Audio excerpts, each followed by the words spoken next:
ఎండలు ఫాడుగాను పొయ్యికాడ సెగొచ్చినట్టే వస్తున్నాయి. అంబటాళ్ళు అయితే ఈఫులు సర్రం అంటున్నాయి.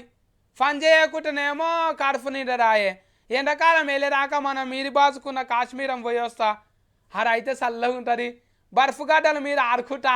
నా నెత్తి మీద 2 పెట్టుకొని ముద్దుగా తిరుగుతా. లేకుంటే ఈ ఎండలకు ఎవరు తట్టుకుంటారు?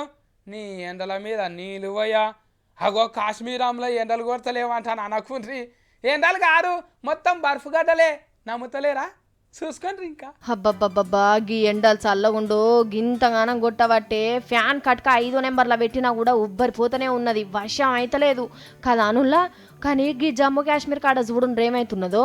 ఓర్ని ఎటు చూసినా మంచిగా ఉన్నది కదా. అబ్బరకొండు రోడ్ల పక్క పొంటి మంచు గుట్టలే వేరుకపోయింది కదా. మన కాడ ఎండ కానకు పట్టుకున్నట్టు చూడుండ్రి మంచు పడకుండా షెత్తిర్లు ఎట్లా పట్టుకున్నారో. దొడ్డు గరమంగీలు వేసుకున్నా నెత్తి కుల్లలు పెట్టుకున్నా కూడా సరి వశం అయితలేదట. చూడుండ్రి ప్రొక్లీన్లతోని మంచును ఎట్లా ఎత్తి వస్తున్నారో. మన తాడనేమో ఎండలు దంచి కొడుతుంటే గాడనేమో గిట్లున్నది పరిస్థితి. అబ్బా గీ ఎండాకాలం పోయేదాకా గాడుండొస్తే మంచిగుండు అని అనిపిస్తున్నది కదా. ఏం పోతాం, గంత దూరం పోయి గా మంచుల తిప్పలు పడే బదులు గా పైసలు పెట్టి గీనే మంచిగా ఓ కూలరో ఏసీయో కొనుక్కొని మన ఇండ్లలోనే చల్లగా నీడ పట్టుకు ఉండొచ్చు అని కూడా అనుకుంటాండ్రు కదా కొందరు.